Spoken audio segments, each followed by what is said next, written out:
Hi guys, welcome to my channel. అందరు ఎలా ఉన్నారు? బాగున్నారా? నేను కూడా చాలా బాగున్నానండి.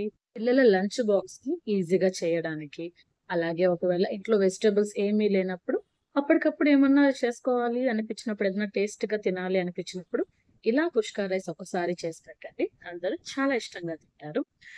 ఎందుకు ఈ రెసిపీ ఎలా చేయాలో చూద్దాం.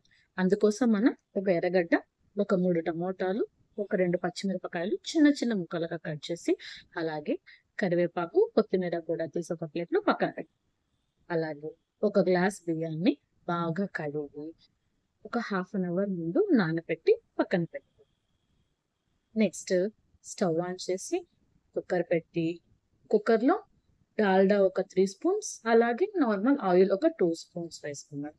కుష్కా రైస్‌కి మనం డాల్డా యూజ్ చేసామంటే టేస్ట్ చాలా బాగుంటుంది.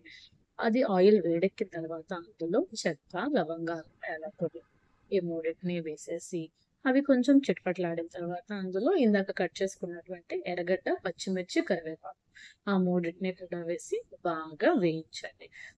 ఎర్రగడ్డలు హాఫ్ మగ్గిన తర్వాత అందులో అల్లం వెల్లుల్లి పేస్ట్ ఒక స్పూన్ వేసి అది పచ్చివాసన పోయేంత వరకు వేయించండి. గడ్డలు అల్లం వెల్లుల్లి పేస్ట్ బాగా వేగిన తర్వాత అందులో మనం ఇందాక కట్ చేసుకున్నటువంటి టమాటా ముక్కల్ని కూడా వేసి బాగా వేయించండి. సో మొత్తాన్ని బాగా మిక్స్ చేసి అందులో పసుపు పొడి చిటికెడు, చిటికెడు పసుపు పొడి, అలాగే మిరప్పొడి కూడా ఒక హాఫ్ స్పూన్ వరకు వేయండి. తర్వాత అలాగే ధనియాల పొడి ఒక స్పూన్ వేసి మొత్తాన్ని బాగా మిక్స్ చేసుకోండి. సో కారం అనేవి మీరు తినే మీ టేస్ట్‌ని బట్టి అడ్జస్ట్ చేసుకోవచ్చు. మొత్తాన్ని బాగా మిక్స్ చేసి టమోటాస్ మగ్గేంత వరకు ఉంచండి. ఒక 10 మినిట్స్‌కి నాకు టమోటాస్ మగ్గిపోయాయి. ఈ స్టేజ్‌లో మనం ఒక గ్లాస్ బియ్యానికి 2 గ్లాస్ వాటర్ పోయాలి. ఇందులో రుచికి సరిపడా కల్లులుప్పు కూడా వేసి, అలాగే ఎసురు కాగనివ్వండి.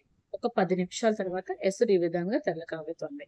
ఈ స్టేజ్‌లో మనం నానబెట్టుకున్నటువంటి బియ్యాన్ని వేసి, పైన కొత్తిమీర చల్లేసి, కుక్కర్ మూత పెట్టి హై ఫ్లేమ్‌లో ఒక 3 విజిల్స్ రానివ్వండి.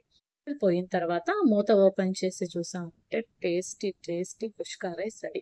వేడి వేడిగా రైతా కాంబినేషన్‌తో తింటే చాలా బావుంటుంది.